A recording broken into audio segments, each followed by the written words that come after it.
sekolah dan rekan-rekan guru yang saya hormati. Saya akan membacakan susunan acara.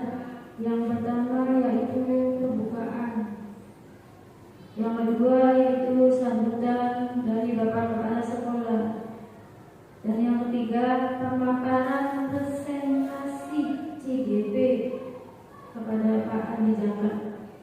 Yang keempat yaitu sesi tanya jawab, dan yang kelima adalah penutup. Assalamualaikum warahmatullahi wabarakatuh. Silakan Pak Andi.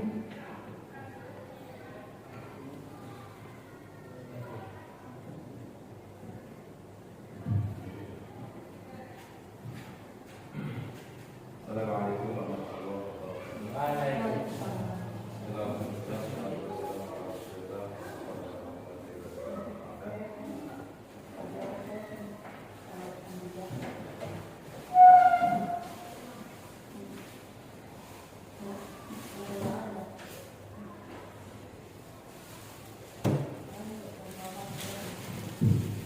Assalamualaikum warahmatullahi wabarakatuh. Bismillah, alhamdulillah, wassalatu wassalamu ala rasulillah wa la hawla wa la quwwata illa billah.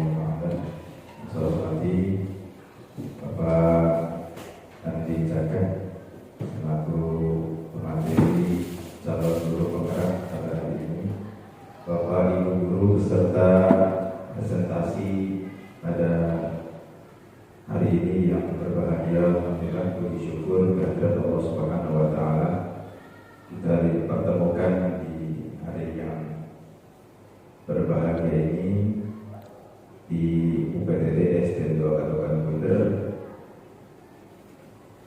Selain silaturahmi, juga kita diperkenankan untuk nanti menerima materi presentasi dari calon guru penggerak Bapak Andi Jaka. Mudah-mudahan nanti hasil dari presentasi bisa kita manfaatkan untuk menambah keilmuan kita menuju guru penggerak. Salawat dan salam mudah-mudahan terus tercurahkan ke hadirat baginda kita Nabi Muhammad SAW serta keluarga, sahabat dan pengikut yang setia hingga akhir zaman. Para bapak dan ibu yang saya hormati,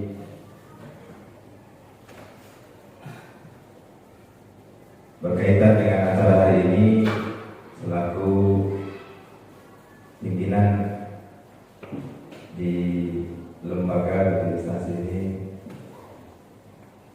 saya berharap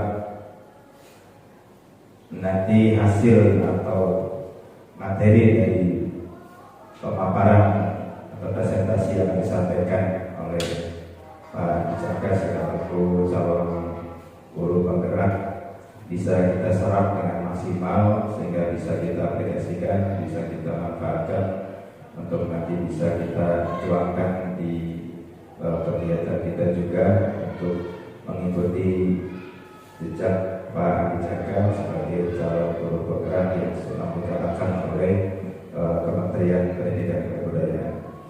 Sekali lagi selamat datang para peserta presentasi calon guru penggerak. Mudah-mudahan bermanfaat ilmu yang kita dapatkan pada hari ini, dan mudah-mudahan selesai pada waktunya kita bisa mengambil manfaat dari apapun yang akan disampaikan. Kemudian kami juga mohon maaf barangkali sambutan penerimaan atau tempat yang mungkin kurang sesuai, kami juga menyampaikan permohonan maaf. Begitu nanti silahkan disimak dan diikuti dengan baik dengan seksama sampai selesai agar kita mendapatkan hasil yang maksimal. Demikian, terima kasih. Assalamualaikum warahmatullahi wabarakatuh.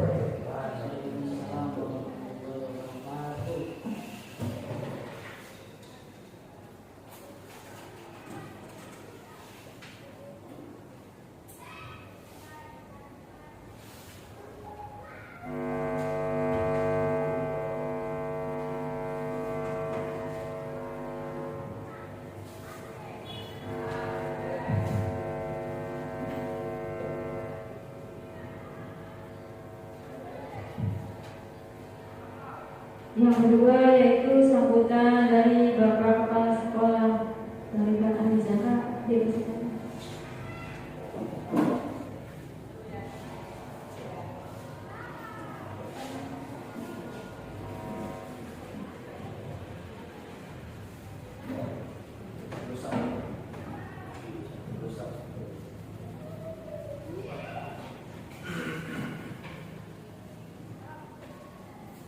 Bismillahirrahmanirrahim. Assalamualaikum warahmatullahi wabarakatuh. Alhamdulillahirabbil alamin. Ala umuri dunya assalatu wassalamu ala asyrofil mursalin. La haula wala quwwata illa billahil aliyyil azim.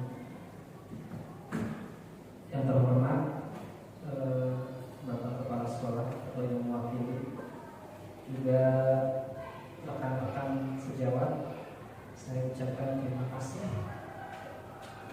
Saya ucapkan terima kasih yang sebanyak-banyaknya, setinggi-tingginya, sudah menyempatkan waktu untuk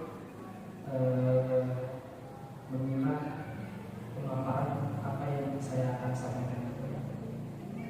Salawat serta salam semoga tercurahkan kepada junjungan Nabi kita Muhammad SAW. Semoga kita menjadi bagian umatnya dan masyarakat yang mulia. Amin amin amin. Baiklah rekan-rekan, sedikit informasi dulu bahwa ini adalah bagian dari tugas saya sebagai calon guru penggerak. Setelah mengikuti proses, ini adalah tugas saya menyebarkan aksi nyata, melakukan aksi nyata. Nah, ini mungkin Bapak Ibu yang juga termasuk calon guru penggerak juga akan ikut seperti saya ini nanti akan seperti ini. Dari proses pendidikan guru penggerak yang sudah saya jalankan, yaitu terkait dengan modul-modul yang sudah saya pelajari, di antaranya adalah modul 1.1, modul 1 sampai dengan modul 3. Modul 1 terdiri dari 4 poin. Modul 1.1, 1.2, 1.3 dan 1.4. Nah, ini adalah modul 1.4 yang akan saya paparkan. Pada modul 1.1 kita membedah sebuah filosofi Ki Hajar Dewantara. Yang modul 1.2 kita membedah terkait dengan peran dan nilai guru penggerak. Lalu dari terkait dengan visi guru penggerak, dan yang terakhir adalah ini untuk modul 1.4, yaitu menyebarkan budaya positif. Bapak Ibu perlu diketahui bahwa pada prosesnya memang menjadi guru penggerak itu harus punya komitmen dalam arti kita harus siap, ya. Yang pertama, tidak mengganggu pada pembelajaran di sekolah, ya, tapi insya Allah kalau dengan komitmen kitanya bisa, saya rasa itu mampu. Baik Bapak Ibu, tidak panjang lebar lagi mungkin karena sehubungan dengan mengingat waktu, jadi saya akan langsung saja memaparkan terkait budaya positif. Ini adalah salah satu materi yang sudah saya ampu dan saya ikuti. Mungkin Bapak Ibu sudah pernah mendengar yang namanya budaya apa dan positif itu apa. Budaya itu biasanya berkaitan dengan kebiasaan. Positif itu hal-hal yang baik. Jadi menurut Bapak Ibu, budaya positif itu apa? Contohnya kebiasaan yang baik. Contohnya apa sih? Apa yang sudah diterapkan di sekolah Bapak Ibu terkait dengan budaya? Masuk tepat waktu, berdoa sebelum makan, sebelum belajar, bisa melakukan budaya positif. Selain itu juga mungkin di sekolah saya juga sudah diterapkan terkait dengan budaya positif. Contohnya adalah 5S. Apa itu 5S? Senyum, sapa, salam, sopan, santun. Itu merupakan salah satu budaya positif yang sudah diterapkan di SD saya. Mungkin juga di SD Bapak Ibu juga sudah mungkin, cuman kita tidak pernah menelaah mungkin ya, meneliti bahwa itu sudah kita laksanakan. Baik, nanti tentang budaya positif ada 5 komponen ya yang akan saya jelaskan. Baik, Bapak, selanjutnya untuk di ini konsep. Nah, inilah konsep inti yang nanti saya akan paparkan dari komponen budaya positif ini. Yang pertama adalah perubahan paradigma, yang kedua adalah sisi positif, yang ketiga adalah nilai-nilai kebajikan, lalu kebutuhan dasar manusia, motivasi perilaku manusia, posisi kontrol guru, keyakinan kelas, dan segitiga restitusi. Nah, itu yang nanti saya akan katakan. Oke, yang pertama adalah pembelajaran dengan paradigma baru atau perubahan paradigma positif. Lanjut, pembelajaran dengan paradigma baru. Apa sih yang dimaksud dengan pembelajaran dengan paradigma baru? Nah, ini ya. Pembelajaran dengan paradigma baru merupakan pembelajaran yang dirancang berdasarkan prinsip pembelajaran berdiferensiasi, sehingga peserta didik belajar sesuai dengan kebutuhannya berdasarkan tahap perkembangan sesuai teori psikologi modern untuk mewujudkan profil pelajar Pancasila. Baik, sampai di sini tentang perubahan paradigma. Apa yang kira-kira menurut Bapak Ibu ada dalam bayangan tentang pembelajaran berdiferensiasi? Boleh ada yang menjawab? Kalau tidak, saya paparkan lagi. Begini Bapak Ibu, kita jangan menyamakan zaman kita dengan zaman sekarang. Ya kan? Dulu ketika di zaman kita, zaman saya terutama, itu pembelajaran belum ada digital. Ya kan, masa sih kita akan menyamakan pembelajaran zaman dulu dengan zaman sekarang? Ternyata zaman sekarang murid-murid kita sudah lebih tahu tentang digital dengan teknologi sekarang. Nah, kita sebagai guru, layaknya harus bisa menyesuaikan dengan perkembangan zaman. Nah, ini ada satu filosofinya. Ki Hajar Dewantara ini mengacu kepada filosofi Ki Hajar Dewantara. Menurut Ki Hajar Dewantara, guru itu ibarat seorang petani. Lalu murid itu adalah benih-benih atau biji-biji yang akan kita tanam di mana? Tentunya di sekolah, dan sekolah itu merupakan ladangnya. Menurut Ki Hajar Dewantara, tugas guru itu adalah menuntun, mengarahkan anak-anak kepada hal yang baik atau positif. Nah, sedangkan tujuan pendidikan dari filosofi Ki Hajar Dewantara adalah menuntun segala kodrat yang ada pada anak-anak atau guru kita agar mencapai keselamatan dan kebahagiaan yang setinggi-tingginya, baik sebagai anggota masyarakat ataupun sebagai individu. Nah, kita ini guru hanya bisa mengarahkan dan menuntun anak-anak kepada hal yang lebih baik. Ibaratnya kita petani, kita akan menanam biji yang akan kita tanam di ladang. Kita kalau tidak bisa menjadikan tanaman itu tumbuh oleh kita, tapi kita hanya bisa merawat. Ya, kalau biji kan ketika kita ditanam diberikan air, diberikan pupuk supaya mereka tumbuh dengan baik. Begitu juga dengan guru, sama. Kita itu hanya diarahkan menjaga, merawat agar anak tumbuh kembang lebih baik di sekolah. Nah, itu jelas tentang filosofinya di Dewantara. Kalau dibahas lagi itu akan panjang dengan waktu. Nah, ini pembelajaran berdiferensiasi. Ya, ini tujuannya adalah untuk membentuk profil pelajar Pancasila. Mungkin Bapak Ibu sudah tahu profil pelajar Pancasila ada berapa? Ada 6 ya, ada 6. Masih ingat mungkin ya?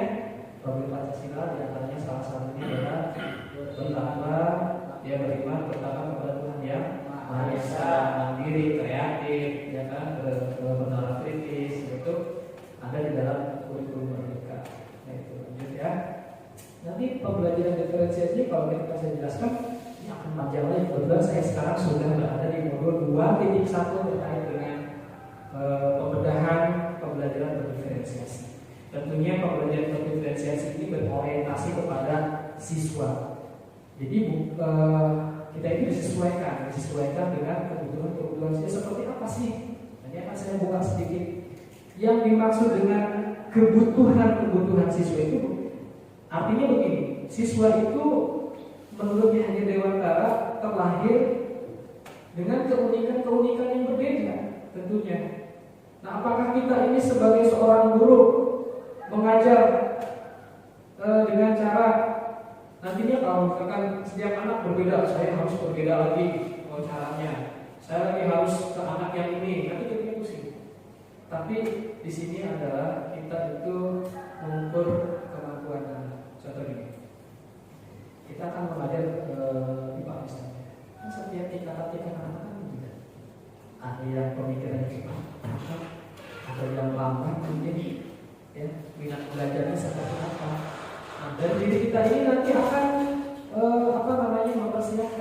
mempersiapkan apa yang sesuai dengan strategi pembelajaran yang akan kita lakukan di kelas, sedangkan anak-anak itu berbeda kebutuhannya. Contoh ini, si A kalau diberikan buku bacaan mungkin tingkat pemahamannya akan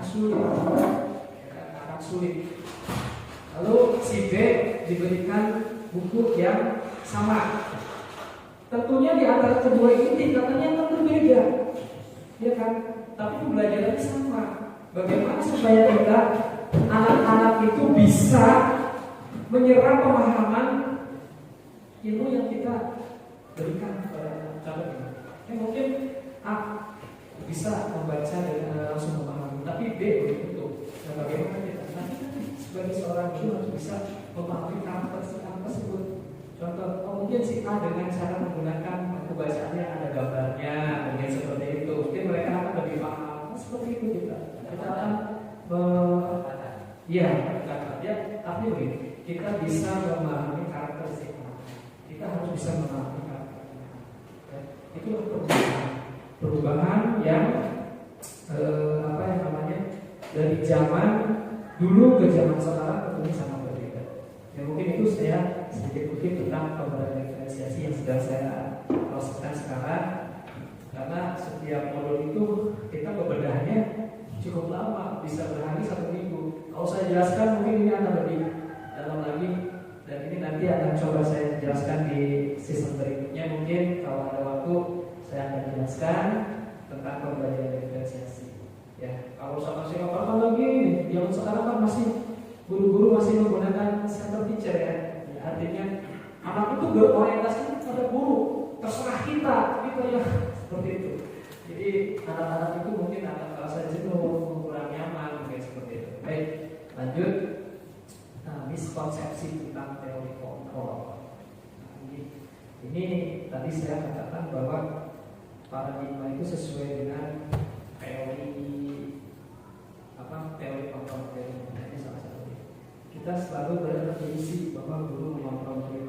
Yang saya harus katakan, murid itu ketika ada yang bercanda sedikit, kita yang mengontrol, kita yang memberikan padahal belum tentu murid itu mau mengontrol, belum terbuka, kan? Nah, biasanya kita masih melakukan seperti itu. Nah, ini teori kontrol ini dipaparkan oleh Mr. William Glasser. Nanti mungkin Bapak Ibu bisa melihat atau bisa membacanya. Yang kedua adalah ilusi bahwa semua perbuatan positif efektif bermanfaat. Betul nggak sih Bapak Ibu? Contoh gini, penguatan itu contohnya apa sih? Seperti mungkin nasihat. Kita kan sering kayak gitu. Nah, kalau misalkan perbuatan yang kayak ini nggak baik terus kita nasihatin terus, nanti anak itu akan ketergantungan. Mungkin akan saat ini akan efektif dalam jangka pendek, tapi tidak untuk jangka panjang. Nah,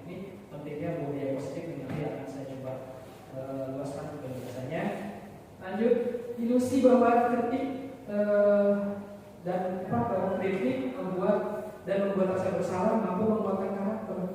Jadi ketika anak melakukan kesalahan, kita bisa mengkritik sehingga anak itu membuat merasa bersalah. Jadi itu negatif sekali. Negatifnya bagaimana? Jadi anak itu akan menilai dirinya sendiri bahwa apa yang salah itu selalu salah. Nanti efeknya akan kurang baik kepada anak tersebut. Ya, ketika kita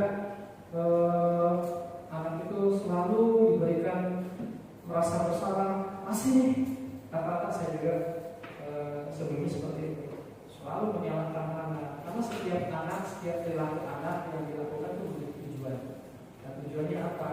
Dan itulah artinya kita sebagai guru harus memahami karakteristik siswa. Nah, itu ya. Lalu ilusi bahwa orang dewasa berhak memaksa ini juga sama. Bahwa kita adalah dulu orang lebih dewasa daripada anak.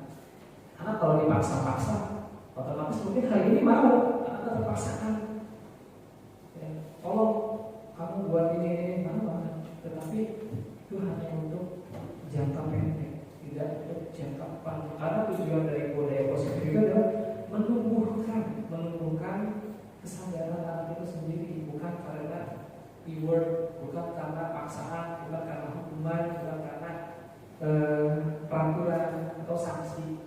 Nah, ini nanti akan saya coba kuatkan dalam sebuah 5 kontrol dulu ya. Baik, next. Ini merubah paradigma stimulus, respon, dan pendekatan teori kontrol. Tapi teori kontrol sudah yang pertama. Stimulus respon tentang dunia dan teori kontrol tentang dunia. Stimulus. Ya.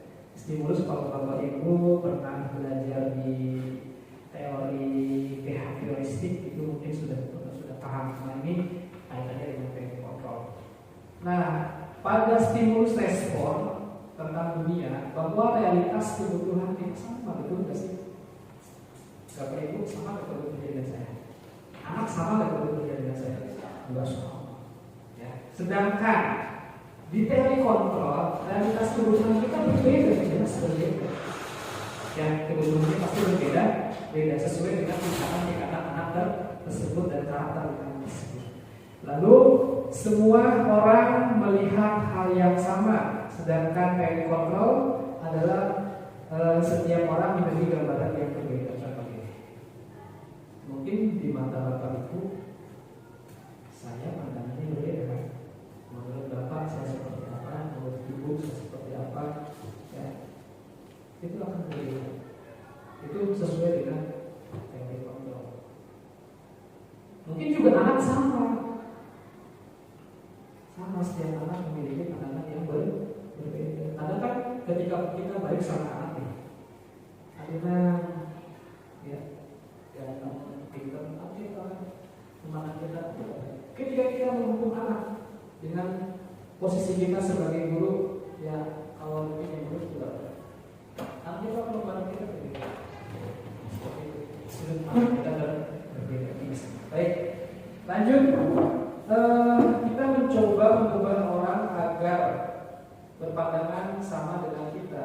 Sedangkan di teori kontrol, kita berusaha memahami pandangan orang lain tentang dunia. Ya, jadi tetap kita pada pandangannya berbeda, tidak ada yang sama. Begitu juga dengan anak-anak, ya tadi seperti karakteristik bakar, pilihan belajar dan lain-lain. Lalu perilaku buruk dilihat sebagai suatu kesalahan, ya. Sedangkan di realitas di teori kontrol itu semua perilaku memiliki tujuan. Ya, betul tidak? Anda tidak yang mau menjelaskan kenapa seperti itu? Jelas. Setiap perilaku yang kita lakukan pasti memiliki tujuan. Kan anak banyak tuh di kelas. Ada yang mungkin di kelas ada yang melakukan hal-hal yang tidak kreatif, yang mungkin aneh-aneh, tapi pada dasarnya mereka itu memiliki tujuan. Kenapa sih sampai-sampai anak itu membawa ini ke sekolah? Karena dia tujuannya ingin membuat sesuatu. Belum tentu. Ya. Jadi kita kalau misalkan selalu menyalahkan kepada anak itu mungkin akan merasa tertekan ketika kita selalu menyarankan, selalu menjudge anak. Coba kita menggunakan pentingnya memahami karakteristik anak. Oleh sebab itu, pada perubahan paradigma kali ini kita itu menjadi agen perubahan. Jadi hal-hal yang di zaman dulu pernah kita terapkan, kita sudah berbeda dengan zaman sekarang. Di kurikulum Merdeka ini adalah kurikulum perubahan yang berubah paradigma pembelajaran. Oke, lanjut. Selanjutnya adalah orang lain bisa mengontrol kita, hanya Anda yang bisa mengontrol diri Anda. Orang lain bisa nggak mengontrol kita. Kalau kita kadang-kadang menyuruh anak untuk berbuat sesuatu, kalau ini belum tentu anak itu mau. Kalau begini itu hanya dirinya sendiri yang bisa mengontrol. Kita juga begitu dengan kita dulu, kita yang bisa mengontrol diri kita sendiri. Ya. Kalau kita dikontrol oleh orang lain, itu sudah menjadi hal yang kurang baik untuk kita. Jadi juga dengan bapak ibu ketika mengajar di kelas harus bisa mengontrol. Nanti ada di posisi kontrol. Lanjut, next. Bisa aja. Lanjut kita ke disiplin positif. Nah, poin yang tadi sudah di paradigma, sekarang ke disiplin positif. Nah, apa sih yang dimaksud dengan disiplin positif itu? Mungkin bapak ibu sudah paham ya disiplin itu apa?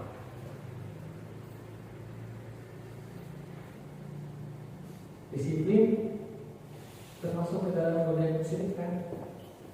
Ya, kebiasaan yang baik. Nah, ini kita jelaskan, kita katakan disiplin berasal dari kata disiplina yang artinya belajar. Disiplin mengacu pada disiplin diri yang memiliki tanggung jawab terhadap apa yang dilakukan berdasarkan nilai-nilai yang diyakini.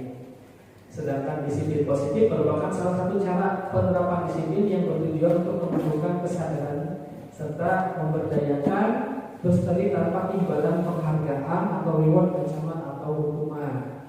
Nah, kita sebagai pendidik tujuannya adalah menciptakan peserta didik yang memiliki disiplin diri sehingga mereka berperilaku mengacu pada nilai kebajikan universal dan memiliki motivasi intrinsik dalam perubahan perilaku yang tinggi.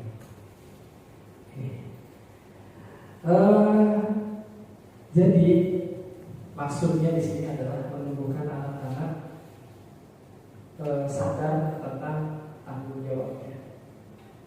Karena ada beberapa sih, ada motivasi anak itu melakukan sesuatu karena satu, karena keterpaksaan atau hukuman, takut karena sanksi, takut dimarahin. Itu dorongan atau motivasi yang timbul yang biasa ada di sekolah juga. Ya, jadi anak itu tiba-tiba pakaiannya rapi karena apa? Bukan dari kesadaran, tapi karena rasa takut. Ya, seperti itu. Ada anak yang belajarnya jadi rajin, terus berubah sikapnya datangnya tepat waktu karena adanya sanksi. Ada juga anak yang tiba-tiba dia menjadi anak yang tidak bisa menjadi bisa. Yang karena apa? Reward misalnya. Kalau kamu bisa ini, bapak kasih hadiah. Jadi anak itu akan termotivasi dari tiga itu. Tapi itu yang pertanyaannya apakah itu efektif? Tidak efektif, mungkin hanya untuk jangka pendek, tidak timbul dari kesadaran diri. Mungkin tujuannya disiplin positif itu untuk menumbuhkan kesadaran diri dari anak-anak atau siswa kita atau murid kita. Jadi motivasi yang tiga itu mungkin efektif dalam jangka pendek, tetapi kalau kita yang memberikan pendekatan yang lebih baik dengan cara-cara seperti ini, mungkin akan efeknya jangka panjang, akan timbul dari kesadaran diri sendiri. Ya, seperti itu. Lanjut, nilai-nilai kebajikan. Nah, ini adalah kaitannya dengan sisi positif itu ada dengan nilai dari kebajikan. Tadi seperti saya tadi katakan ada motivasi ya, motivasi kenapa anak itu melakukan sesuatu karena atas dorongan 3 tadi motivasi tadi. Ya. Nah ini ada kaitannya dengan disiplin tadi atau nilai tadi. Saya akan contohkan dari ini kan dari nilai-nilai kebajikan yang tertera dalam yang pertama adalah dari dari institusi atau organisasi. Tapi sebelum kesini saya akan katakan dulu. Ada sebuah kasus misalnya mungkin atau cerita atau contoh. Saya punya anak itu sering banget naik motor keluar ke jalan dan sebagainya. Saya hanya menginstruksikan kepada anak itu, nak sini nak, tolong pakai helm. Maka pakai helm. Setelah pulang dibuka lagi. Tetapi ketika saya sudah tidak menyuruh di atas akan kembali ke tabiatnya melepas pakai helmnya. Nah, maksud dan tujuan saya untuk menggunakan helm ketika berkendara itu apa nilainya? Nilai kebajikannya apa?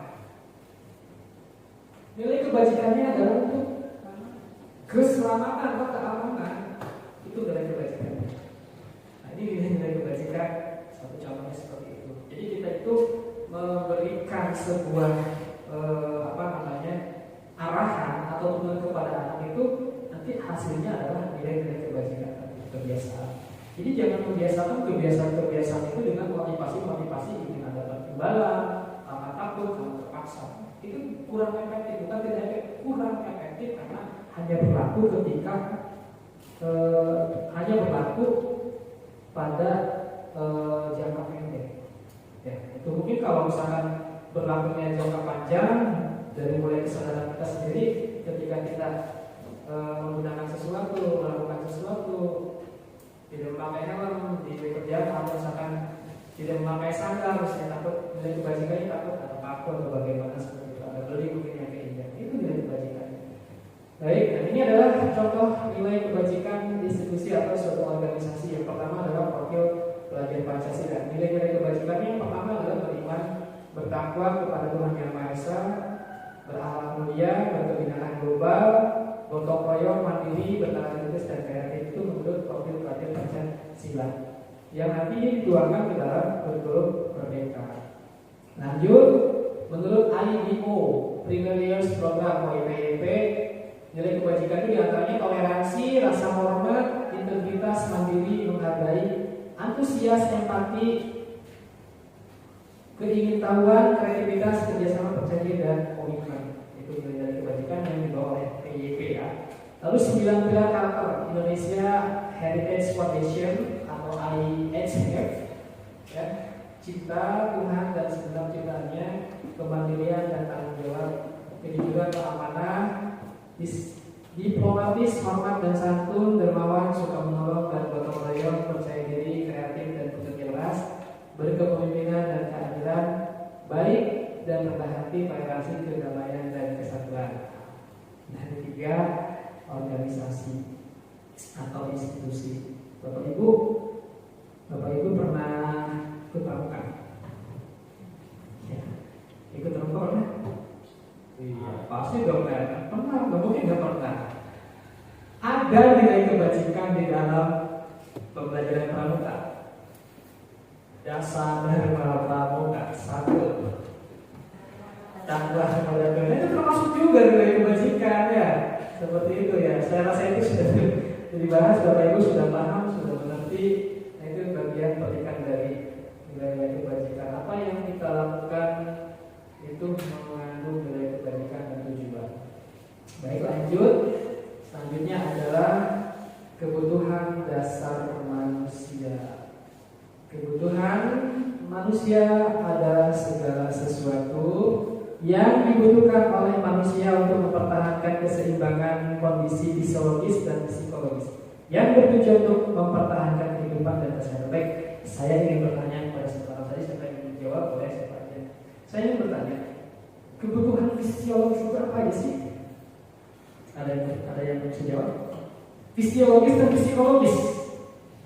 Kalau psikologis itu kan jiwa. Kalau fisiologis berhubungan dengan materi. Contohnya apa?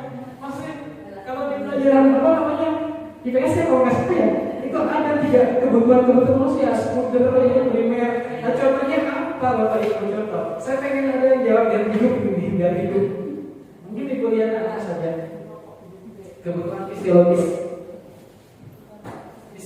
ya boleh apa saja kira-kira primer, sekunder, tersier. Nah kebutuhan tersier itu seperti apa? Kebutuhan yang berkaitan dengan materi. Kita butuh apa sebagai manusia? Makan, pangan, oke. Rumah, apa lagi? Pakaian, tempat tinggal. dan tempat tinggal. Ya itu salah satunya kebutuhan dasar manusia ya. Kita butuh kasih rumah, butuh murid, butuh, ya kan? Butuh tangan ya, butuh. Pasti semuanya butuh. Yang kedua adalah kebutuhan psikologis, jiwa. Apa sih contohnya? Saudara, tolong jawab dong. Silakan ke depan. Ayo Ibu. Ya, Mas aja kira-kira kebutuhan psikologis ya. Kasih Kasih sayang, perhatian. Oke. Ya, fisiologis contohnya adalah kasih sayang, perhatian, ya kan? Tadi saya sudah jelaskan bahwa anak bertindak sesuatu yang kadang-kadang kan ada anak nih murid yang tingkahnya berbeda gitu kan. Selalu ada aja di kelas anak itu yang ada yang hiperaktif mungkin menurut psikologis ya. Ada yang hiperaktif, terus ada yang mainan, terus ganggu teman-temannya. Apa itu nilai dari kebutuhan dasar manusia murid itu? Dia butuh perhatian. Iya, kebutuhan bukan caper iya, oke seperti itu. Ya, jangan kan murid-murid, saya juga butuh dong, butuh perhatian dari teman, butuh kasih sayang dari teman, ya. Butuh juga kolaborasi saran. Ya, saling membutuhkan, luar biasa sekali, cukup ya. Simbiosis mutual. Nah, dari kebutuhan tersebut, itu tujuannya apa? Tujuannya adalah untuk mempertahankan kehidupan dan apa namanya? Kesehatan. Ya kalau misalkan pikiran kita terganggu, ya kan? Pikiran kita terganggu, psikologis kita terganggu, fisiologis kita terganggu, kita nggak mungkin sehat, ya kan? Seperti itu. Bapak Ibu bisa dipahami? Oke, lanjut. Nah, 5 kebutuhan dasar manusia menurut Dr. William James. Pertama adalah penguasaan. Yang kedua adalah kasih sayang dan rasa diterima, bertahan hidup, kesenangan dan kebebasan. Ada nggak kira-kira yang pertama yang diterapkan ke dalam murid? Contoh penguasaan.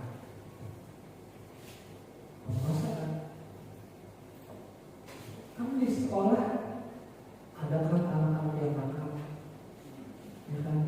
Ada juga anak-anak yang mungkin pembelajarannya kurang, ya kan? Seperti itu. Mereka itu ternyata membutuhkan sebuah penguasaan. Penguasaan apa? Contoh masalah pembelajaran, mungkin penguasaan materi. Kalau anak-anak kadang merasa berkuasa di kelasnya, mungkin di kelas 6 ya, merasa berkuasa, nah itu ada dalam kebutuhan dasar manusia, penguasaan seperti itu. Lanjut kita ke kasih sayang, bukan Pak, terus ke masih itu, nah ya, kasih sayang dan rasa diterima. Tentu anak-anak ini, murid-murid kita ini jelas harus butuh kasih sayang dan rasa diterima. Contohnya apa sih? Mungkin kita sering mendengar yang namanya pembulian, ya. Pembulian anak itu kadang dikucilkan, anak itu mungkin berbeda keadaannya dengan kita, sehingga anak itu merasa dirinya kecewa mungkin ya. Nah, karena mungkin anak juga butuh kasih sayang, butuh rasa diterima. Ya, jadi anak-anak itu terkadang kita di kelas sering kali muncul kadang-kadang anak itu nangis, kenapa sih nangis? Dibully, terus mungkin karena disantai dengan teman-temannya. Terus kadang ada yang berbeda, sering kenapa sih anak itu kadang berbully, kadang anak itu yang dibully kenapa? Kita harus identifikasi dulu. Ya, mungkin anak itu di rumahnya butuh kasih sayang. Terus anak itu kenapa sampai mengganggu temannya? Ya, mereka punya tujuan. Setiap perilaku memiliki tujuan. Oke, lanjut. Bertahan hidup. Contoh lagi. Bertahan hidup. Ada seorang anak murid, dia mungkin di rumahnya tidak makan dulu misalnya, tidak makan dulu, atau mungkin tidak dikasih jajan, atau misalkan lupa kasih jajan atau lupa makan. Anak itu tiba-tiba merebut makanan temannya. Iya, itu tujuannya untuk bertahan hidup karena dia kesenangan dan kebebasan. Tentu kesenangan di sini anak-anak juga, murid-murid juga berhak untuk menerima kebebasan, menerima kesenangan, tetapi ya kesenangan itu adalah hal apa dulu. Mungkin di dalam pembelajaran yang menyenangkan, anak itu tidak monoton. Anak itu kadang-kadang ketika mengajar masih menggunakan teacher center itu jenuh, ya, jenuh dan tidak bervariatif, gitu kan. Mungkin hanya bertahan 10 atau setengah jam. Nah, itu menurut penelitian juga ada. Ya. Lalu kebebasan dalam apa sih? Ada anak di di kelas kita kasih tugas. Jangan begitu. Ini begini. Jadi akhirnya dia itu untuk mengekspresikan sesuatu yang dia miliki itu kurang bebas. Dalam arti mungkin mereka bebas dalam berkreativitas, bebas dalam mengungkapkan pendapat. Ketika anak mengungkapkan pendapat, mari kita hargai apa yang dia ungkapkan. Berikan dia kebebasan dalam menjelaskan. Jangan selalu diktator. Menurut kita selalu, gitu kan. Menurut kita selalu, buat sebuah catatan kecil dalam sebuah nota anak ini ternyata memiliki sebuah keunikan yang memiliki tujuan seperti itu. Baik, itulah kita kebutuhan dasar manusia menurut kejadian. Selanjut, motivasi perilaku telah saya jelaskan tadi. Ada 3 motif perilaku manusia. Yang pertama, untuk menghindari ketidakpuasan atau hukuman. Saya datang ke sekolah jam 7:15, yang biasanya datang ke sekolah jam 7:30. Tiba-tiba saya jadi rajin, tiba-tiba saya jadi berangkat lebih awal. Ada motivasi ini, menghindari hukuman, bukan tubuh dari kesadaran. Yang kedua, untuk mendapatkan iman. Anak-anak jangan selalu dibuat yang bisa mengerjakan ini, ibu kasih permen, kasih coklat. Anak-anak akan bersaing untuk mendapatkan hadiah. Nah, itu mungkin efektif, tapi tidak untuk jangka panjang. Jadi anak itu akan selalu termotivasi melakukan sesuatu untuk mendapatkan imbalan. Itu nantinya jadi bisnis, ya, pemikiran bisnis. Anak-anaknya seperti itu. Lanjut, untuk menjadi orang yang mereka inginkan, menghargai diri sendiri dengan nilai yang mereka percaya. Nah, ini yang sangat positif, ini yang efektif untuk anak. Jadi segala sesuatu untuk murid-murid, anak-anak kita, ya, anak-anak kita biarkan menjadi orang yang mereka inginkan dengan tumbuh kesadaran dalam dirinya sendiri bahwa yang saya lakukan itu adalah untuk diri sendiri, bukan karena imbalan, bukan karena hukuman, bukan karena sanksi. Itu akan efektif dan akan berlaku dalam jangka panjang.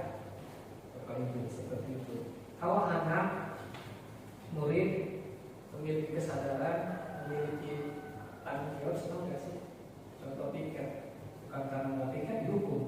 Tapi kalau misalkan kita juga akan capek Bapak Ibu, kalau misalkan anak terus menerus kita coba untuk dihukum, kalau nggak kerjakan ini, kalau nggak tiket, kalau melanggar peraturan sekolah, kita juga akan capek sendiri. Tapi kalau misalkan kita bisa merubah anak itu, merubah anak atau murid kita memiliki kesadaran sendiri, memiliki tanggung jawab sendiri, itu akan lebih bagus, akan lebih kitanya juga ringan. Jadi anak itu datang sudah sesuai dengan tanggung jawabnya, seperti itu. Ya, itulah motivasi perilaku manusia. Ya, termasuk kita juga mungkin ya, atau tidak? Iya. Iya.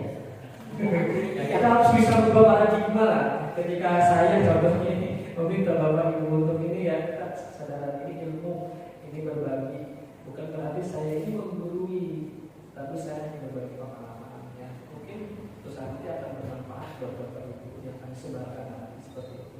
Menyadarkan diri kita sendiri. Baik, lanjut konsep disiplin dengan identitas legal. Tadi ada kaitannya dengan motivasi, ya, hukuman dan penghargaan. Ini adalah kedua konsep disiplin yang gagal. Anak terlambat, suruh jadi capek kan? Anak yang datang terlambat, suruh push up, capek. Tidak nyaman nanti. Tidak akan nyaman dengan hukuman. Murid akan takut, lalu merasa dipaksa. Lanjut, murid menyembunyikan kesalahannya nantinya, terus menjadi rendah diri. Contoh-contohnya banyak tadi, sepertinya seperti menyakiti misalnya dengan cara berobat di lapangan. Terus dia ketika dihukum dia akan merasa benar-benar tidak nyaman. Tidak nyaman, terus merasa terpaksa. Dengan hal seperti itu, nantinya akan efek kepada psikologis juga dan perilaku anak itu nantinya. Ini ada efek atau ada indikatornya. Nah itu kalau hukuman, penghargaan. Tadi sudah saya jelaskan bahwa 3 motivasi manusia, ya, ini ada kaitannya. Kalau anak selalu dihargai, selalu diberikan reward, itu akan menimbulkan apa sih? Contoh ini, ada anak pintar, saya suka banget ketika anak murid pakai ke depan, dilus-lus di depan kelas misalnya. Waduh, kamu luar biasa, pintar, udah pintar, ganteng, cantik dan segala macamnya. Itu akan menimbulkan apa sih? Menimbulkan iri terhadap peserta didik yang lainnya. Jadi menimbulkan pemikiran yang berbeda terhadap anak. Ya seperti itu. Jadi tidak efektif. Tidak efektif. Kalaupun efektif itu tidak akan lama. Ya sementara tidak ada timbul kesadaran. Mematikan kreativitas menghukum dengan sistem ranking juga termasuk. Jadi anak-anak yang nilainya di bawah rendah akan merasa dirinya itu dia kecewa, kurang. Mungkin saya ini ada sesuatu yang tidak terjadi saya, kecewa, rendah diri dan lain sebagainya. Lanjut, menghukum dengan merampas hak menghargai diri sendiri. Jelas ini sangat merampas harga dirinya. Jadi dirinya itu tidak mau berubah. Ya, seperti itu. Lanjut, konsep disiplin dengan identitas sukses. Ini apa yang harus kita lakukan? Konsekuensi dan restitusi. Konsekuensi, ada yang bisa menjelaskan kenapa berkonsekuensi? Ya, konsekuensi itu adalah contoh begini. Ada botol, misalnya anak itu menumpahkan botol. Kita buat konsekuensinya apa? Konsekuensi itu ada sesuatu yang kita sepakati juga. Perjanjian. Iya, misalnya ada anak melakukan tidak mengerjakan PR. Tahu kan konsekuensinya apa? Akibatnya apa? Iya betul seperti itu. Kalau hukuman beda kan hukuman? Hukuman lebih besar ya kalau menurut saya. Tapi kalau konsekuensi sudah aturan yang sudah kita sepakati seperti itu, sama dengan restitusi. Tapi restitusi ini lebih soft, ya, lebih akurat, lebih baik daripada restitusi. Nah ini nanti akan nyambung ke segitiga restitusi, juga nanti ke penyelesaian permasalahan dengan kasus-kasus terhadap yang terjadi di sekolah ternyata. Baik, konsep disiplin dengan identitas sukses, penguatan jangka pendek, perlu monitoring berkelanjutan, stimulus respon, murid memahami paragraf, kehilangan waktu merenungi kesadaran. Sedangkan restitusi, murid bertanggung jawab untuk perilakunya, fokus pada pemecahan masalah yang panjang, murid menghormati dirinya dan orang lain, teori kontrol dirinya memegang kontrol. Murid bersemangat memperbaiki kesalahannya. Jadi kalau murid sudah sadar, sudah punya kesadaran dalam dirinya, timbul dalam dirinya, maka murid itu akan punya rasa tanggung jawab. Apa yang harus dia lakukan dan apa yang harus dia hindari. Seperti itu ya. Itu dengan identitas yang sukses. Lanjut, konsep disiplin, pendekatan restitusi, sebuah cara menanamkan disiplin positif pada murid. Yang pertama adalah pengertian restitusi. Adalah proses menciptakan kondisi bagi murid untuk memperbaiki kesalahan mereka sehingga bisa kembali pada kelompok mereka dengan karakter yang lebih kuat menurut Gosen atau Bolivar. Dan ciri-ciri restitusi adalah satu, bukan untuk menebus kesalahan, namun untuk belajar dari kesalahan. Memperbaiki hubungan, tawaran bukan paksaan. Restitusi menuntut untuk melihat ke dalam diri. Restitusi mencari kebutuhan dasar yang mendasari tindakan. Restitusi dari diri adalah cara yang paling baik. Fokus pada karakter bukan tindakan. Fokus pada solusi, mengembalikan murid yang berbuat salah pada kelompoknya. Baik, lanjut, kita nanti akan bahas perbedaan. Ini ada perbedaannya. Hukuman, konsekuensi, dan restitusi. Ini hampir mirip nggak sih ya? Ada perbedaan. Hukuman beda dengan konsekuensi. Beda. Hukuman beda dengan konsekuensi ya. Tipis. Beda tipis ya. Ya, tipis. Tapi efeknya sama kan? Sama. Tidak lembut. Jadi dia mungkin kalau tingkatan level 1 dan level 3 mungkin seperti itu. Tetapi ini ada cara yang lebih efektif lagi ketika kita menemukan sebuah kasus pada murid, ya, pada murid kita. Memang tujuannya budaya positif itu menumbuhkan kesadaran pada diri murid. Ya. Contoh ini, tadi saya sudah contohkan ada anak di sekolah misalnya, tiba-tiba datang Pak kelas mencoret-coret bukunya, lalu ketahuan oleh kita, masuk kita hukum misalnya. Kamu kenapa mencoret-coret segala macam itu dan salah? Polis. Jadi mengakui anak itu bersalah. Nah, itu hukuman. Konsekuensi. Guru memberikan konsekuensi untuk menjaga PR-nya saat istirahat atau dikerjakan sebanyak 3 kali lipat. Ini hukuman dan konsekuensi kurang pakai. Tapi kalau di restitusi, guru menanyakan keyakinan kelas dirinya, membantu siswa menyelesaikan masalah, guru terbuka siswa menghormati dirinya dan orang lain. Restitusi ini ada hubungan dengan keyakinan kelas. Dalam restitusi ada sebuah kasus, kita tidak langsung memberikan tindakan kepada anak, tapi kita memanggil dulu, namanya nanti segitiga restitusi nanti ada. Ya, pertama guru biasanya kalau dengan restitusi dipanggil anaknya, ditanyakan dulu, ada stabilkan dulu,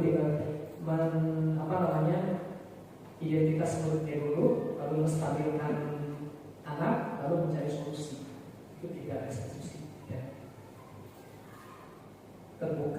sehingga anak-anak itu timbul dalam diri itu untuk mengakui kesalahannya, terus kita akan menawarkan sebuah solusi. Oke, lanjut.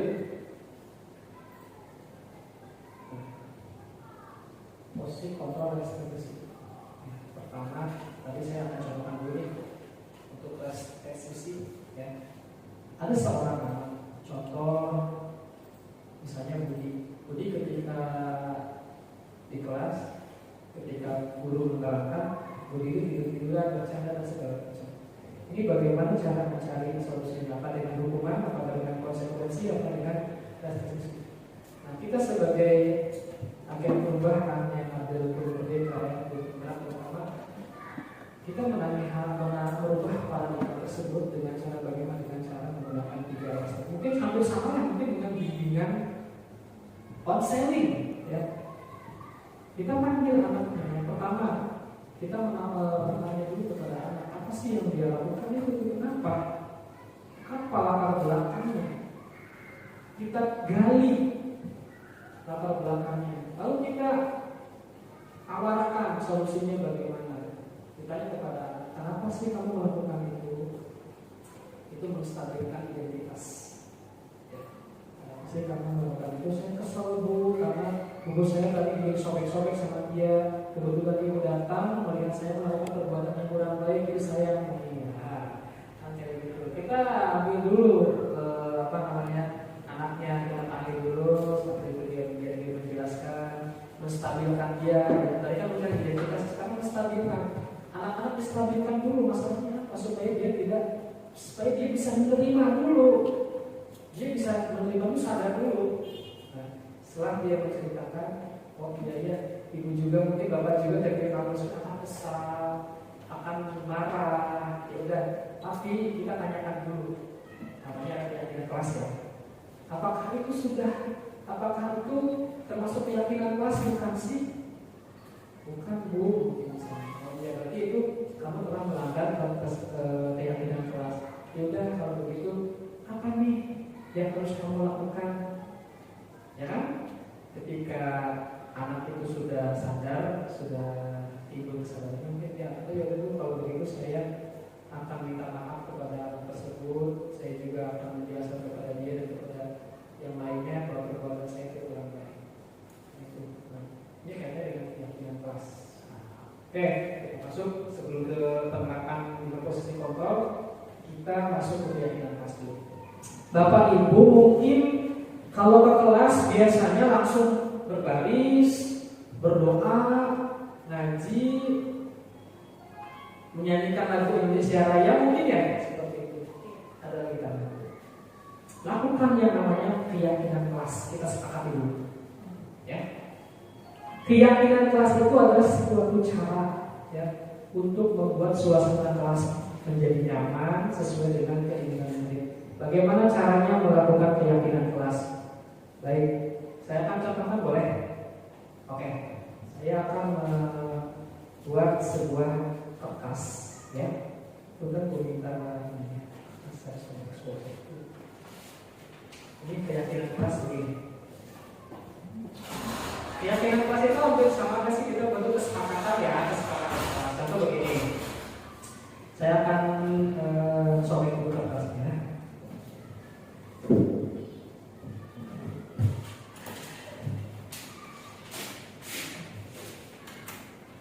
Saya akan bagikan dalam sebuah tulisan kecil. Nanti untuk guru berat boleh dipraktekkan besok.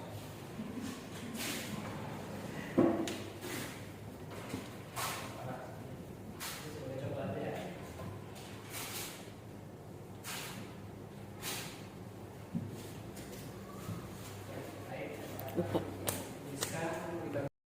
Kertasnya akan saya bagikan. Kita buat dulu sebuah kesepakatan. Ini akan contoh ya, contoh. Sebuah kesepakatan sebelum kita belajar di kelas. Anggap saja Bapak Ibu itu adalah murid-murid saya. Ya. Coba Bapak Ibu tuliskan kita sebelum belajar. Apa kira-kira contohnya?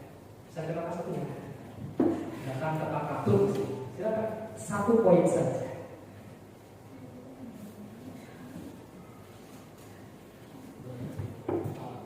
Jaga kebersihan boleh.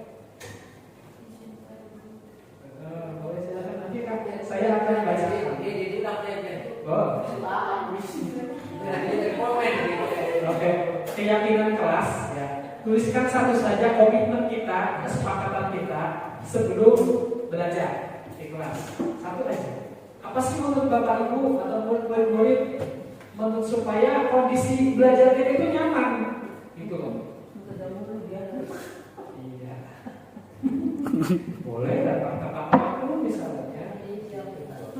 Kalau sudah, seharusnya saya buat stiker ya di situ ya, biar bagus. Cuman ya karena keterbatasan waktu ya. Kalau sudah, silakan dikumpulkan di ketua kelasnya.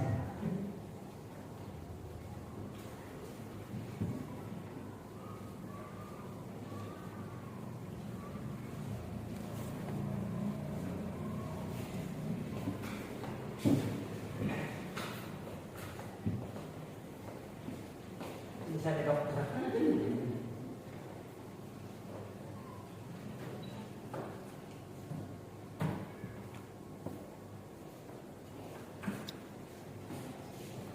Baik, ini stikernya sudah saya terima. Kita contohkan ya. Keyakinan pertama adalah ketika belajar kita tertib. Setuju tidak? Setuju. Kalau setuju, dituliskan di dalam papan tulisan. 1 misalnya, karena pakai ini ya. 1 tertib. Yang kedua misalnya,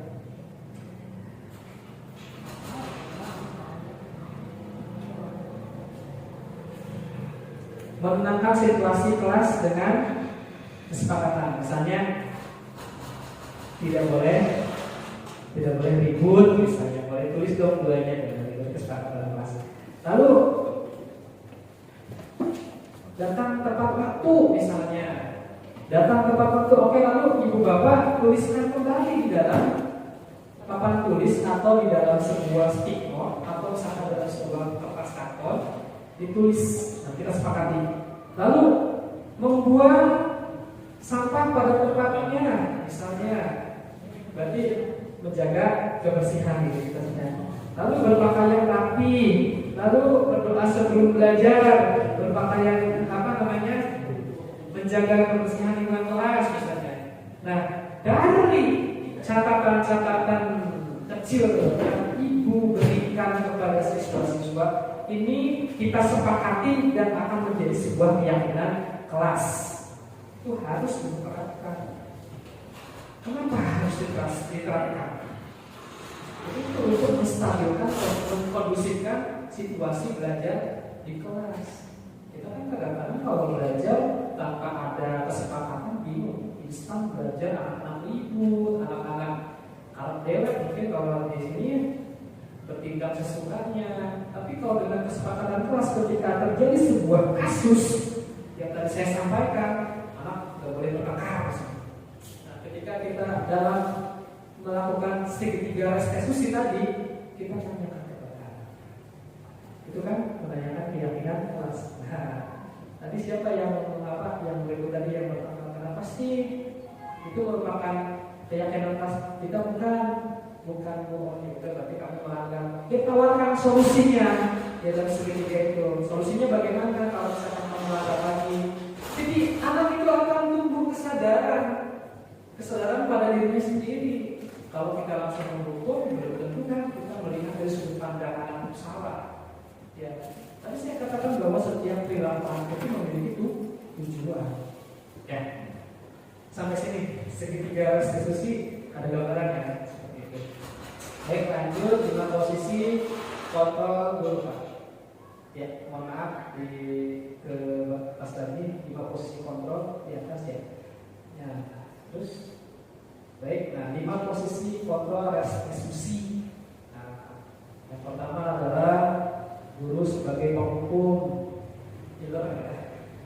kedua adalah pembuat rasa bersalah.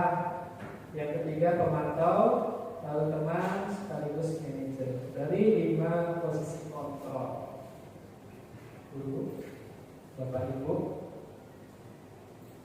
Ibu memilih yang mana? Ini ada penjelasannya. Sebagai teman, sebagai manajer seperti apa? Ada tidak yang mau menjawab? Ya kan, guru pernah nggak untuk anak-anak? Pernah kan?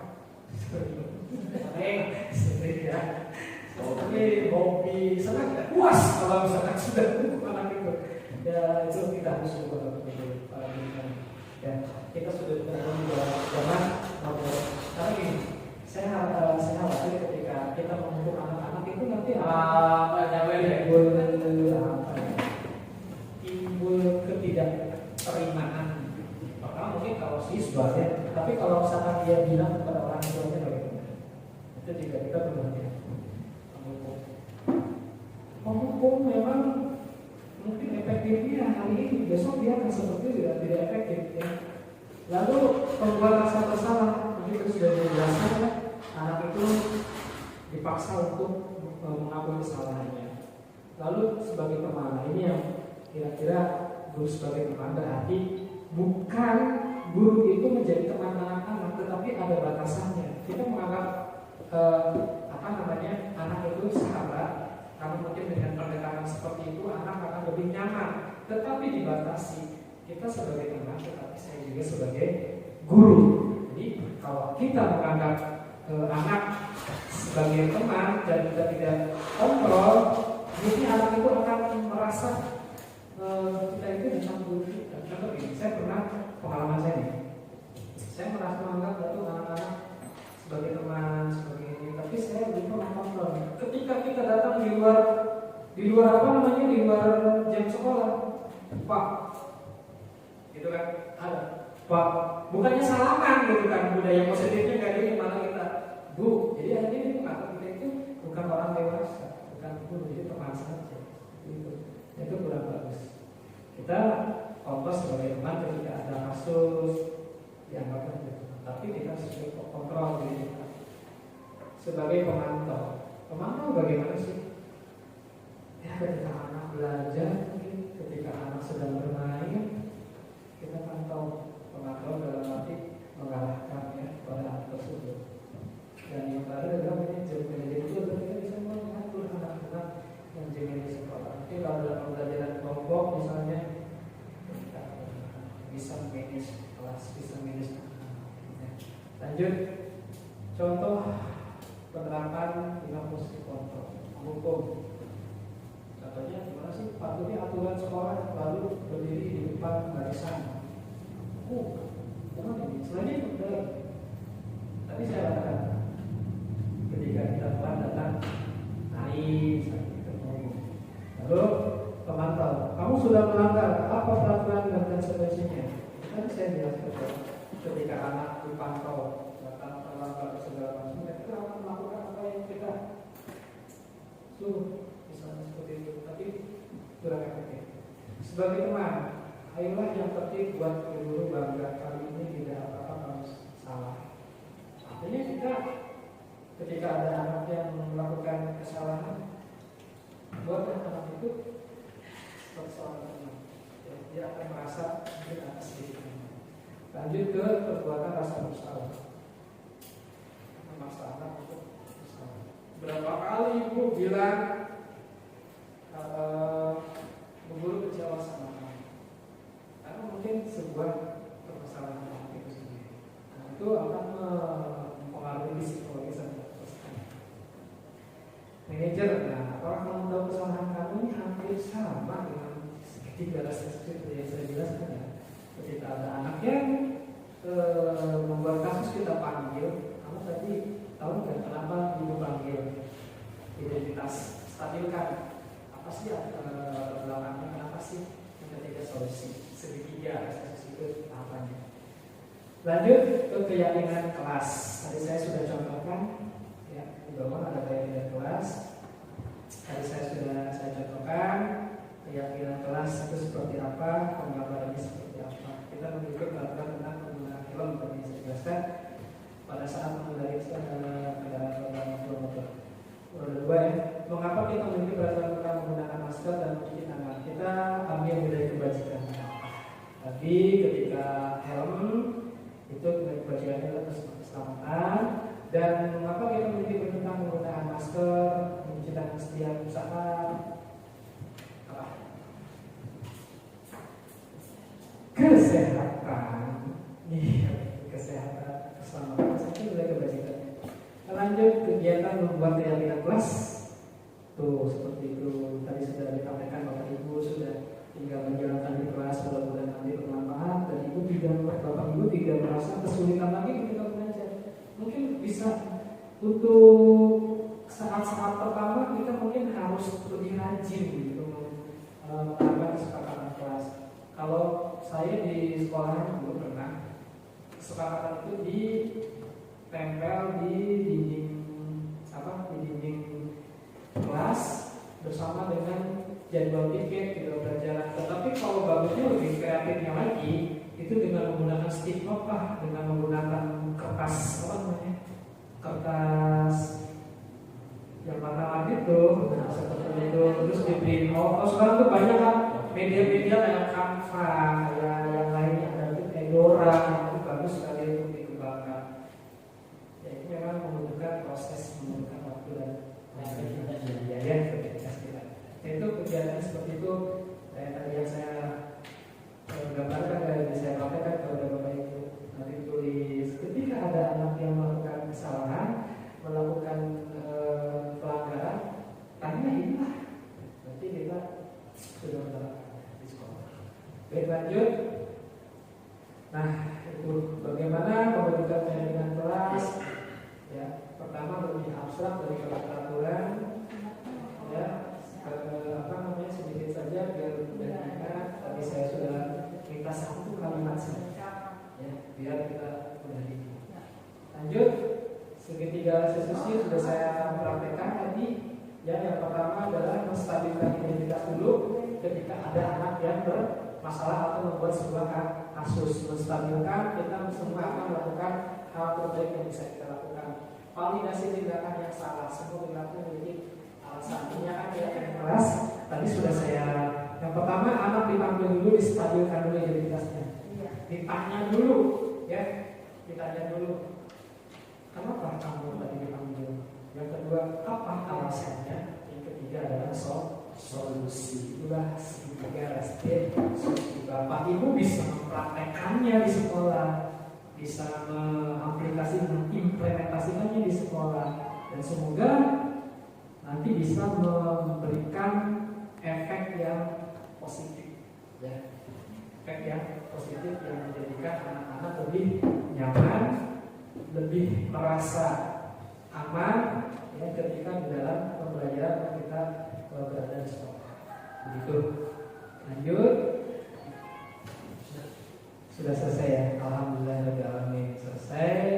Itu yang saya paparkan. Mari kita lanjutkan. Mungkin ada yang bertanya terkait dengan budaya positif, apa saja terkait dengan budaya positif. Mungkin kita bisa berdiskusi dan mencari solusinya. Oke, siap.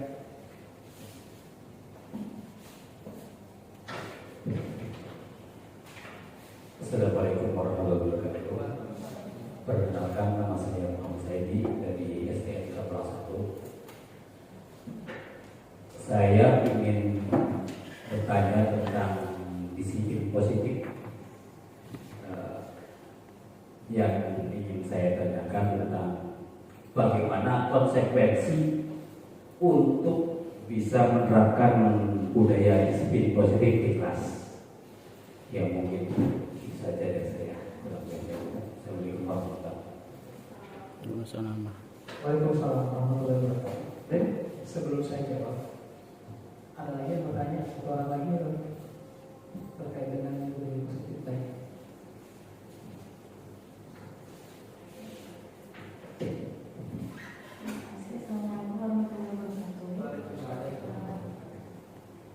Saya ingin bertanya tentang disiplin positif ini kan tujuannya ke karakter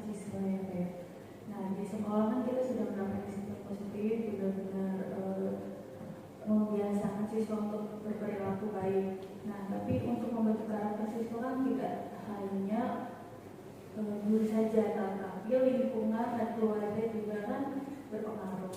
Nah, bagaimana kita sebagai guru untuk menghadapi tantangan tersebut, tantangan jika di lingkungan dan keluarga itu tidak mendukung untuk membentuk sebuah karakter yang baik.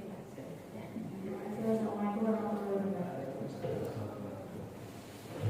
Tadi pertanyaan pas saya ini adalah, terima kasih pertanyaan sangat bagus sekali. Bagaimana konsekuensi untuk menerapkan disiplin positif? Konsekuensi itu sama dengan hukuman ya. Jadi saya langsung jawab dua-duanya ya, dalam dua pertanyaan saya jawab dua-duanya. Begini Bapak Ibu, untuk menerapkan disiplin positif itu kita tuh memang tidak gampang ya, pasti perlu proses ya, perlu waktu. Tetapi di sini kita sebagai seorang guru ya, dituntut untuk terus berupaya mengarahkan, menuntut ke arah yang lebih baik. Bagaimana caranya? Kita ambil pemangku kepentingan, kolaborasi dengan rekan sejawat. Walaupun orang tua misalnya tidak mendukung, kita kolaborasi, kita ajak diskusi.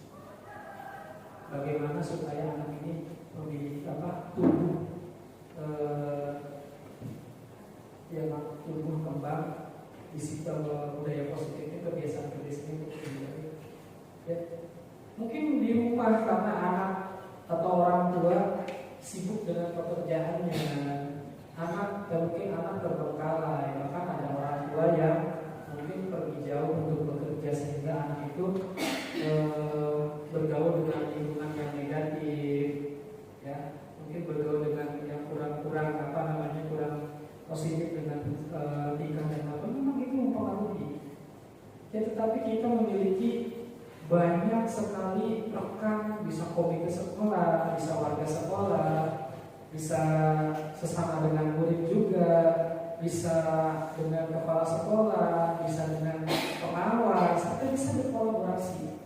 Ya. Karena kita ini adalah agen perubahan. Kira-kira bagaimana sih caranya mencari solusi supaya semuanya bisa terwujud dengan baik. Ya, jadi kalau misalkan kita bergerak sendiri, kita akan lelah. Ini mungkin setiap pendapatan bisa berbeda-beda. Tadi saya jelaskan, setiap orang memiliki pandangan yang berbeda. Jadi mungkin dengan pandangan yang berbeda itu ada aura positif yang masuk ke kita, menjadikan sebuah solusi, menjadikan sebuah cara atau strategi supaya anak itu lebih baik lagi ke arah yang positif, dengan mungkin juga mulai dari diri kita sendiri. Karena kalau di dalam pendidikan guru penggerak, setiap modul ada dimulai dari diri. Kalau bukan dimulai dari diri kita sendiri, mau dari siapa lagi? Kita sebagai guru. Jangan sampai begini Bapak Ibu.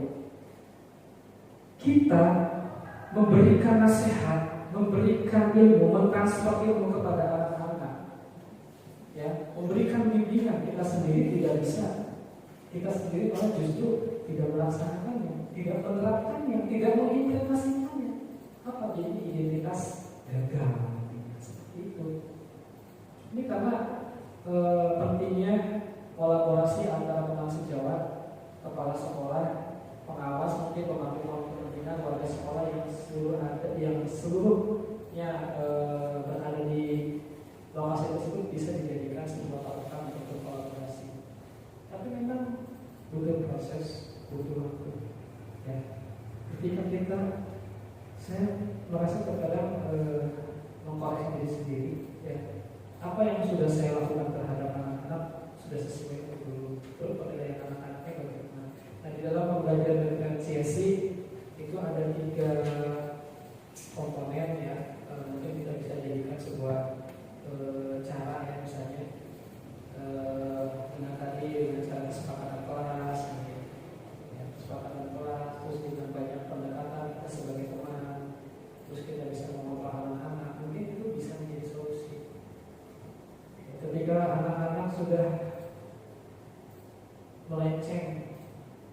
dari perilaku yang kurang negatif kita bisa mengarahkan. Kita tidak bisa sendiri, ya. Kita bisa berkolaborasi dengan rekan-rekan sejawat. Kalau misalkan memang ada sesuatu hal yang terjadi, guru merasa sulit sekali. Contoh saya pernah apa nih, saya belajar pengalaman. Ada seorang guru yang bertanya, anak itu tidak masuk Pak. Alasannya kenapa nggak masuk? Sudah datangkah ke rumah orang tuanya? Sudahkah dipanggil orang tuanya? Sudahkah melakukan identifikasi? Ya, kita ketika menghadapi sebuah permasalahan, memang satu masalah saja itu membutuhkan waktu dan proses. Tetapi kita sadar bahwa anak-anak itu berhak untuk menerima pendidikan. Jadi jangan membiarkan anak itu terbengkalai. Ya, jadi ya kita usahakan, kita berusaha untuk memberikan yang terbaik. Ada kondisi positif, mari kita berkolaborasi dengan kemampuan kepentingan. Memang ada konsekuensinya. Ketika kebiasaan-kebiasaan buruk yang diterapkan di sekolah itu akan menyebar, mohon maaf. Ilmu yang kita transfer kepada anak-anak itu bagaikan ilmu jariah, Bapak Ibu, ya. Ilmu yang akan terus berjalan. Kalau kita menerapkannya salah, maka sama juga akan salah. Kita kalau memberikannya secara efektif, lebih baik sama juga. Oleh karena itu, kenapa harus merubah paradigma? Tentunya zaman kita dengan zaman dulu itu berbeda. Seperti itu. Nah, kita tanamkan budaya-budaya positif di sekolah kita terapkan dan kita implementasikan supaya kita juga ketika mengajar tidak merasa kesulitan. Ya, salah satunya dengan cara menggunakan keyakinan kelas, membentuk keyakinan kelas. Ya, tergantung dari diri kita. Jadi kita mulai dari diri. Nah, mungkin itu jawaban dari saya. Apabila ada kekeliruan, ya maka nanti kita diskusikan di season berikutnya. Barangkali ada lagi yang bertanya. Waktu sudah habis ya. Barangkali ada yang bertanya lagi. Maka kita diskusi, kita bareng-bareng menggali sebuah ilmu yang namanya ilmu tidak akan akan selalu bermanfaat buat kita, tidak akan ada begini. Baik Bapak Ibu, mungkin cukup sekian dari saya terkait dengan budaya positif. Semoga apa yang saya paparkan bisa bermanfaat buat Bapak Ibu di sekolah Bapak Ibu, dan semoga apa yang saya paparkan juga beraura positif, bisa merubah budaya-budaya yang kurang baik menjadi baik. Ya, kurang lebihnya saya mohon maaf apabila ada kesalahan-kesalahan kata, ada kekeliruan yang saya sampaikan.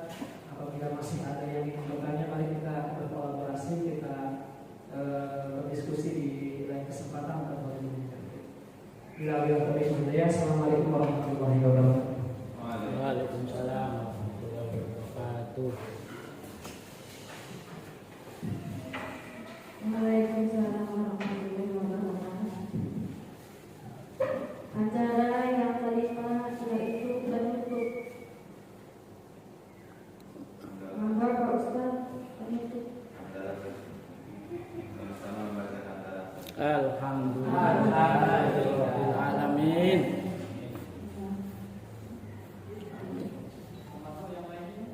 Stop.